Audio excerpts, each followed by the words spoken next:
meninos, falando de futebol, e tenho certeza que as torcidas vão fazer uma festa muito bonita, espero que com toda a segurança, né? Respeitando uns aos outros, porque a torcida adversária ela tem que ser respeitada, então a gente espera que seja esse o clima da grande final.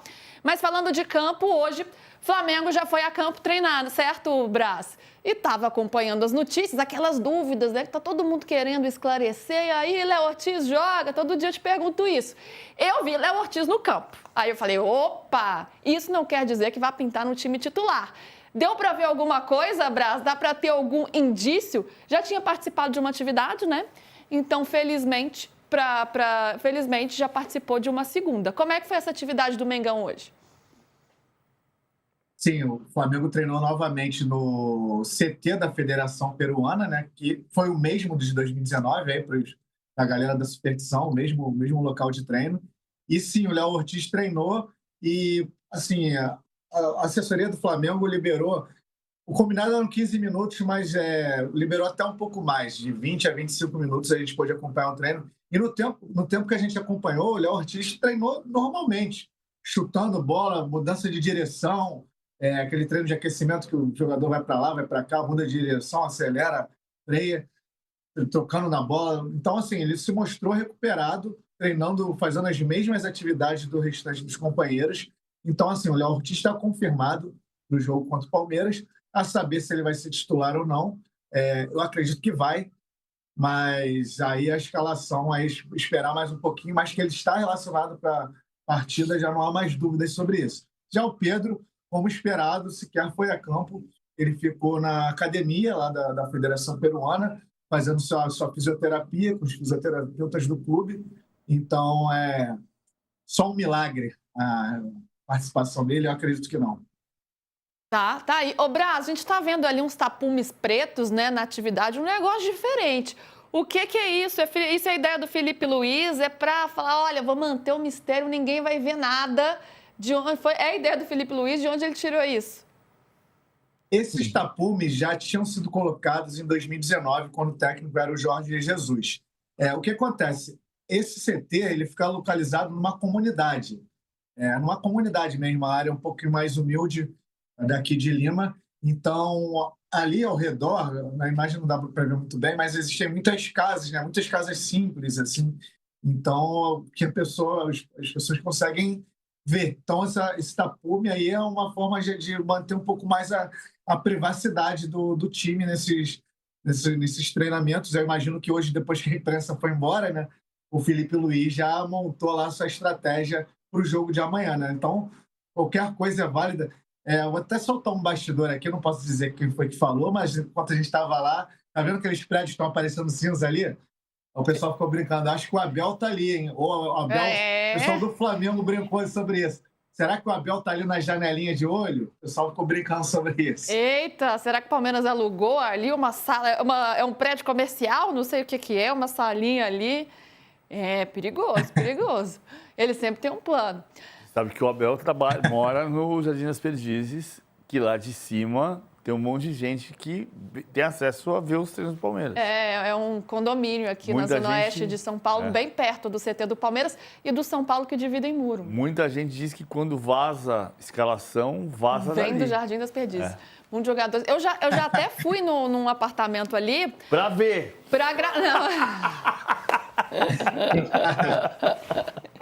Não era para ver o treino, mas era para receber o time depois de alguma decisão. Acho que depois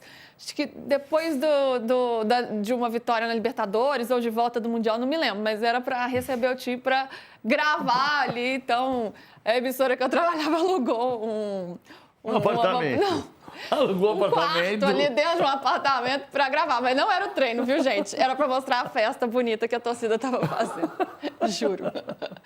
Ô, Latifi, falando já do Palmeiras já treinou. Temos algumas dúvidas desse time, né? Hoje a gente vai pensar nessas possibilidades, nessas estratégias aí de Abel e Felipe Luiz. Como é que tá o dia do Verdão? Você acha que Luísa Oliveira fala a verdade? Tô falando a verdade. E aí, Bruno? Pois é, o Palmeiras treinou ontem, né, no estádio do Alianza Lima. Tem outro treino programado na parte da tarde. E tem uma informação importante sobre esse time do Palmeiras, né? Como o GC está falando, né? Tem uma dúvida na escalação. A informação que eu tenho é que ontem o Aníbal Moreno não treinou entre os titulares. Era algo que a gente já imaginava, que a gente trouxe aqui no de primeira, que o Bruno Fux deveria ser esse homem ali como terceiro zagueiro e também como primeiro volante. E o Andreas Pereira seria o único meio-campista de origem ali no setor do meio-campo, né, mais defensivo. Então, essa é uma questão muito importante. Hoje fica a dúvida para ver o que o Abel Ferreira vai mostrar para a imprensa, né? Porque desde o início da semana, né, quando teve o jogo contra o Grêmio, ele não. Ele fez aquele esquema de deixar os 11 em São Paulo, então gerou essa dúvida, será que é o 11 que vai ser titular? E agora existe a expectativa de ver um aquecimento, né? Aqueles 15 minutos tradicionais hoje. E, assim, a gente sabe que o Paulinho está se recuperando de lesão e não deve para jogo, que o Everton chegou aqui em Lima com uma tala na mão, só que não custa nada o Abel fazer o aquecimento com esses jogadores para também gerar essa dúvida, né? Esse lado mental, como a gente tem dito desde o início da semana, é algo que a comissão técnica do Abel Ferreira gosta de utilizar muito. Então, não se surpreendam se saírem notícias na parte da tarde de que Paulinho e Everton participaram do aquecimento e para gerar essa dúvida mesmo. A gente estava até conversando, eu e o Braz aqui, como essa final tem sido muito essa guerra de xadrez entre as duas equipes, né? Porque o Felipe tem dúvidas de um lado, o Palmeiras tem essas questões também, então tudo isso faz essa final ser ainda maior do que a gente já está esperando. Eu não queria dizer nada não, mas eu já vi palmeirense comemorando essa ausência do Aníbal, viu, Latifi? Tem palmeirense que não está reclamando dessa sua informação, não. Já vi por aí. Ô, Mussete. Já viu, Luísa? Oi. Eu já vi flamenguista comemorando que o Plata está suspenso também. Pois é, né, gente? Você ia dizer algo para você? Não. Não? Não, mas eu acho mesmo que assim, o Aníbal não está bem. O Aníbal não vai jogar o Fux. Para mim, a grande dúvida é o Veiga. A gente vai debater o time já, a gente vai mostrar os campinhos. Deixa eu ouvir, Mussete, porque vocês usaram um termo que, para mim, é totalmente adequado para esse momento. Um jogo de xadrez, cada um usando suas táticas, suas estratégias, em campo e fora dele, no discurso, na narrativa, que é uma palavra que vem sendo muito falada. Tudo conta nesse momento. É isso, Mussete. É um jogo de xadrez, é um jogo que vai ser um título que vai ser conquistado, não só no campo, mas em tudo que envolve também fora? Com certeza, Lu. E é aquilo, às vezes não se surpreende na escalação, mas se surpreende no jeito de jogar, numa jogada ensaiada. Então, às vezes, o Palmeiras vai com os 11 jogadores que deixou aqui, entra com o Rafael Veiga, mas muda o posicionamento, ataca o Flamengo desde o início ou adota uma postura mais defensiva. Então, não é apenas a dúvida na escalação, é o jeito de jogar. Eu acho que tudo isso vale, eu acho muito, muito legal, saboroso acompanhar esse tipo de coisa, de jogo de xadrez de dois técnicos excelentes. Por isso que minha expectativa aumenta para que a gente tenha um jogão. É só isso que eu peço, como você falou no começo do programa. Porque às vezes as estratégias dão certo e as equipes se anulam e fica um jogo chato, truncado. Eu só espero que seja um jogo decente, aberto, gostoso de assistir, porque esses dois times merecem. Essa final merece um grande jogo. Merece um grande jogo, com certeza será. Vamos para o intervalo, gente? A gente tem que ir para mais um intervalito aqui no de primeira, mas a gente continua falando, obviamente, sobre esse tema, sobre a final. O Mussete falou, PVC, sobre a possibilidade de, às vezes, não ser uma mudança até na escalação, mas na forma de jogar. Em 2021, o Abel fez isso, né? Ele mudou ali, a gente estava até conversando aqui antes do programa começar, como ele mudou a forma do Scarpa jogar, o Scarpa atuava mais pelo lado direito, foi atuar na esquerda, ele colocou o Piquerez mais recuado como um zagueiro ali, o Gomes também. Ele fez uma surpresa, ele aprontou uma surpresa e deu muito certo. Você acha que isso pode acontecer novamente? Alguém pode tirar, não um coelho da cartola, ou fazer uma surpresa para pegar o adversário desprevenido? Eu acho difícil. Bom, sempre vai ter uma tentativa de ter uma surpresa. Mas eu acho difícil você fazer o Palmeiras mudar do perfil que adotou neste ano porque o Abel, em 2021, achava que o Flamengo era superior e, neste ano, ele fez um time para agredir o adversário com marcação por pressão, individualizada e sem sobra, que é difícil você sair disso para voltar. Por exemplo, ele voltar a ter sobra, eu acho possível. Mas ele jogar com linha de 5 defensiva como fez em 2021, não me parece possível. Eu acho possível ele jogar com o Gustavo Gomes como volante, perseguindo o Arrascaeta, e o Bruno Fux perseguindo o Bruno Henrique. Acho possível. Mas uma linha de 5, acho difícil. Pode ser, porque ele tem o Bruno Fux. Ele traz o Bruno Fux junto com os zagueiros, puxa os 2 laterais, ele muda no decorrer do próprio jogo. Ele começa com linha de 5 e vira para 4-4-2, pode ser. Mas acho que a postura do Palmeiras é agredir e a do Flamengo é movimentar, que confunde a marcação individualizada. Vamos falar sobre essas estratégias já. Deixa eu registrar algumas das participações de vocês. Aliás, gente, hoje eu nem pedi likes, hein? Nem pedi likes para vocês, então bora de likes. E vamos à nova enquete aí para vocês irem votando também. Vamos colocar no ar, já está no ar, na verdade. Quem será o campeão da Libertadores, hein? Palmeiras no tempo normal, Palmeiras na prorrogação ou nos pênaltis, Flamengo no tempo normal ou Flamengo na prorrogação ou nos pênaltis? Quem será o campeão da Libertadores no sábado e como será, né? Vai ser sofrido? Como é que vai ser? Contem aí pra gente, vão votando. Daqui a pouco eu vou ver a parcial para ver como é que vocês estão votando. O Yuri aqui, jogo aberto. O Palmeiras vem com 3 zagueiros e 2 cabeças de área. Vamos estacionar o ônibus. Será? Não sei, Quais hein? são os 2 cabeças de área? Pois é. Vão estacionar o ônibus. Porque a gente está falando do Bruno Fux jogar como volante. Sim. E não como zagueiro. Então, quem são os 3 zagueiros e os 2 cabeças de área? Quem são esses? Quais são as opções? Voltamos, então. Vamos debater esses times e aí a gente fala sobre as estratégias, como que esse jogo pode se dar. Flamengo, hein? Com essa dúvida aí algumas dúvidas, né? Do Léo Ortiz ou do Danilo e também na formação ali do setor ofensivo. Vamos para o campinho aí. Brás, me ajude aqui, né? O time que a gente vem falando nos últimos dias, PVC Mussete também. Rossi no gol, Varela, essa dúvida aí na zaga, Léo Ortiz ou Danilo, com a possibilidade do Léo Ortiz ir crescendo para entrar em campo, porque treinou hoje, treinou ontem. Léo Pereira, a dupla Leléo e Alexandro. Pulgar, Jorginho e Arrascaeta. Acho que isso aqui não muda, né? Até aqui não muda. E aí na frente, Bruno Henrique, também cada vez mais confirmado, dá para dizer assim. Você tem Luiz Araújo e Carrascal, você tem a possibilidade do Cebolinha e até o Lino. Será que está descartado o Lino, Brás? Quais são essas dúvidas que a gente tem no setor ofensivo, já que a gente já falou sobre o Léo Ortiz? A gente estava aqui até no off aqui conversando aí, Latifi, que essa final tem sido marcada por esse jogo de xadrez entre o Felipe Luiz e o Abel, né? Apesar da gente, né, ter esse time do Flamengo ali é o que todo mundo está mais arriscando, mas o Felipe Luiz pode estar guardando uma coelho na cartola, né? Que pode ser o Samuel Lino, sim, não descartaria, mas assim, se ele for levar pela meritocracia, o Cebolinha ganhou esse lugar na fila aí como opção nos últimos jogos, né?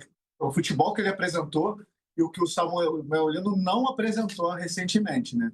Então, assim, se o Felipe Luiz exercer a meritocracia, se tem alguém para ser a surpresa na escalação, vai ser o Cebolinha.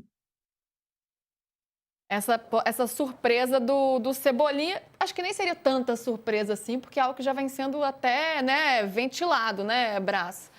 PVC, a gente vem falando desse time, é esse time que você imagina, né? Você já tinha falado que imaginava com o Carrascal e que o Cebolinha não entraria em campo. Mas eu não acho impossível entrar o Cebolinha, não, como está dizendo o Brás. Só que eu acho que muda um pouco a característica de jogo. Ele perde um pouco de meio, ele ganha um pouco em profundidade. Lino, você acha que o momento não pede? Eu acho que o Lino não. O Lino deu uma entrevista nessa semana falando sobre nunca ter sentido tanta cobrança. Não foi exatamente a palavra que ele usou, mas ele está se adaptando ao Flamengo. Não vive o melhor momento, né? Vem sendo criticado pela torcida. Então, num jogo desse tamanho, né? O que o campo pede, ele poderia até ajudar na recomposição, fisicamente, mas num jogo grande, né? Que pede essa personalidade, talvez não seja o melhor momento dele. E aí, Musetti, a gente falando de alguns dias dessa formação do Flamengo, mas é um Flamengo que vem, apesar de a gente estar falando das dúvidas, é um Flamengo menos surpreendente, a gente pode imaginar, em relação ao Palmeiras? Dá para esperar mais surpresas do Abel do que do Felipe Luiz nesse jogo? Eu acho, Lu, que o Palmeiras do Abel precisa de mais surpresas por conta da crise técnica e tática que o time tem passado. Então, acho que o Palmeiras insistir com o que vem jogando seria um erro. Então, alguma mudança tática ou de peças, ou as duas coisas vai rolar. No caso do Flamengo, eu imagino que o desafio do Felipe Luiz seja levar a campo um time que faça o que o Flamengo sempre se propõe a fazer. Em alguns momentos, o Flamengo não consegue. Seja por mérito adversário, por uma noite técnica ruim, pelas expulsões que rolaram recentemente, também deve ser uma preocupação para um jogo único. Mas imagino que o Felipe Luiz vá com o time que a gente está esperando, com o Léo Ortiz, Carrascal, Luiz Araújo, sem surpresas nem em termos de peças, nem surpresas táticas. Alguns ajustes, vai estudar o adversário, foca em bola parada e tudo mais. Mas acho que o Flamengo vai tentar fazer o que sempre tenta fazer, que é ser protagonista, ficar com a bola, atacar, pressão alta. Já o Palmeiras do Abel, eu imagino que possa vir com surpresas. O Abel já tem esse lado de surpreender mais, né, de variar mais, e precisa dessa vez. O Palmeiras é um time que a gente não sabe exatamente os 11. Por mais que os 11 tenham ficado aqui, o Palmeiras mudou bastante. E, além disso, os próprios jogadores que vêm jogando com frequência não têm jogado o que a gente espera. Caíram de rendimento. Então, acho que o Palmeiras precisa de mudanças em nomes e a variação tática. Já o Flamengo, o maior desafio é fazer o que sempre se propõe a fazer. E aí? Oi, Braço. É só para trazer uma informaçãozinha. Bruno Henrique se tornou a esperança de gols do Flamengo para essa final, né? E ele vem muito bem, afinal de contas, dos últimos 6 jogos, ele fez 6 gols. Só que tem uma curiosidade. O Bruno Henrique nunca fez gol no Palmeiras jogando pelo Flamengo em todos esses anos. E, aliás, o Bruno Henrique ele só fez 1 gol no Palmeiras em toda a sua carreira quando ainda era jogador do Goiás. Então, o Bruno Henrique tem esse tabu aí para ser quebrado nessa final contra o Palmeiras. Tem aí esse tabu para ser quebrado. Tem outro tabu, né? Que tem a ver com isso que o Bressa está dizendo. Na história das finais de Libertadores, só 2 jogadores do Flamengo fizeram gol. Alguém vai ter que fazer gol, porque só Zico e Gabigol fizeram gol. Coisa, né? Aí só esses 2, né? Que estão ali na mais alta prateleira. Zico, então, Palmeiras, nem é vamos lá. prateleira, né? Já é um negócio assim, Deus, né? Já é um negócio acima. Palmeiras fez gol em 61, foram 2 jogos, vou passar os 2, depois eu explico os gols. 68, em 99 fizeram Oséias e Evair, em 2000 fizeram gol na Bombonera, mas o 0-0 não, daqui. Em 2021 fizeram Daverson e Rafael Veiga. Em 2020 fez o Breno Lopes, ou seja, tem um cardápio. Sim. Quer dizer o quê? Pô, o Flamengo tem 2 gênios, o Gabigol, um gênio e um craque. O Zico Acho que e o Gabigol. tá bem colocado, o gênio e o craque. E o Palmeiras com esses heróis improváveis, né? Breno Lopes, que sai do banco, ninguém esperava. Daverson também, que era reserva do reserva, ninguém esperava também. Tem gente que acha que vai ser gol do Benedetti. Gente, tudo pode acontecer. Aliás, isso é até legal da gente debater, né? Porque o momento do Flamengo é melhor, mas é um jogo, como é um jogo só, é um mata, as coisas se equilibram muito, né? Então, às vezes é um detalhe, é uma falha, como aconteceu com o Andrés em 2021. Uma desconcentração, uma coisinha, um detalhe, resolve um jogo como esse. Mas, ô Latifi, vamos ao time do Palmeiras? Você já veio com essa informação importante, né? Que o Aníbal, da ausência do Aníbal no treinamento, então que o Fux deve começar jogando. Claro que dá para esperar qualquer coisa do Abel, né, gente? Pode esperar qualquer coisa, mas o Fux deve jogar. Benedetti vai fazer o gol do título. Pois é, e aí... Foi o Breno Lopes e o Daverson. Não foi? O Latifi explica isso para você já. Pois é, e aí temos esse campinho do Palmeiras aí que a gente montou com o Carlos Miguel, Kelvin, a dupla de zaga, Gomes e Murilo e Piquerez na esquerda. O Fux ali como volante, Alan, Andréas Pereira e Veiga e na frente a dupla Flaco Lopes e Vitor Roque. Ô Latifi, é isso que a gente imagina? O Veiga também me deixa em dúvida se estará em campo de fato. Acho que é a maior dúvida desse time, tirando aí, né, a questão do Fux, é a presença do Veiga, certo? Lu, a presença do Veiga, ela divide opiniões entre a torcida, né? Tem gente que acha que ele é um ídolo incontestável, decisivo, né? O Veiga, na sua história dentro do Palmeiras, tem gols importantes e decisivos, então é um jogador que, na opinião de parte da torcida, não deveria ficar de fora de uma partida como essa, mas nesse mapa, nesse campinho que a gente viu, o Veiga jogando um pouco mais aberto, é uma situação que o Palmeiras já viveu contra a LDU, onde o Veiga teria que perseguir o terceiro zagueiro da LDU, e o Abel até pediu desculpa para o Veiga por ter deixado ele tão exposto daquela forma. Então, o que a gente pode ver? O Mussait citou uma variação tática, né? A gente pode ver o Alan também caindo para preencher o meio-campo, né? O Alan, ele também faz essa função de camisa 8 no meio-campo, apesar de ter sido utilizado mais como ala pela direita ou jogando mais no setor ofensivo, Como mas ala, também como é uma ala. possibilidade. Você viu que eu falei os dois, né? Para atender todos os públicos, PVC. Mas é uma possibilidade. E aí o Veiga, como o PVC falou ontem, ficaria responsável pela marcação do Pulgar, que é um jogador que não tem essa mobilidade como teve o Quinones no jogo da LDU, que deixou o Veiga maluco. Então, são essas questões. O que a gente pode dizer é que nos outros setores do campo, o Palmeiras está mais definido mesmo, porque você vai tirar Flaco, Lopes e Vitor Roque, mesmo com o Flaco há 9 jogos sem balançar a rede, e o Vitor Roque, que nos últimos jogos também não conseguiu ajudar o Palmeiras, é difícil, porque se existe um ponto de virada de chave para o Palmeiras em 2025, é a dupla Flaco-Roque. Foi quando o PVC até brincou no programa de ontem, né?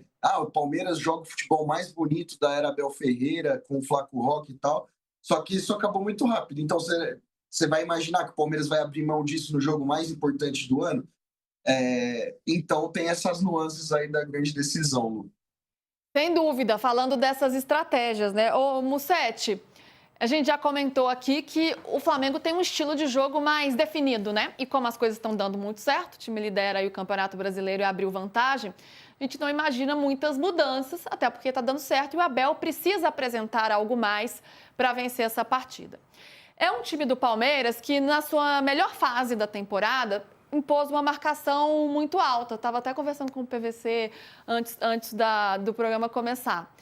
Mas não chega no melhor momento. E para você impor essa marcação alta, você precisa de um físico muito forte, você precisa de muita concentração, você não pode falhar e de confiança também.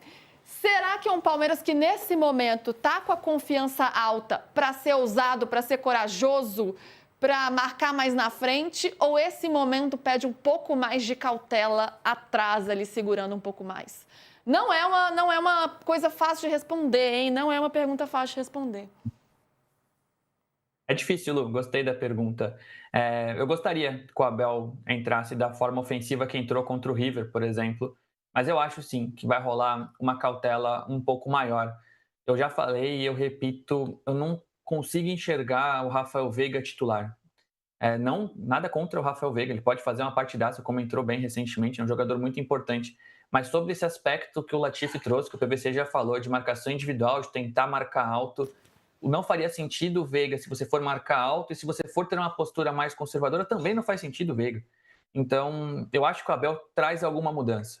Eu não sei se ele vai apostar em algum dos pontas que não estão bem, Maurício, Sousa, Felipe Anderson, ou se ele vai, de fato, adotar uma postura mais conservadora e, por exemplo, colocar o Emiliano Martínez, que dentro das opções ali é o que tem jogado menos pior, talvez fazer uma dobra de volante com o Fuxieme, adiantar o Andrés para ele fechar o lado esquerdo e o Alan na direita. Eu acho que vem alguma surpresa. Eu me surpreenderia se o Veiga fosse titular para essa final.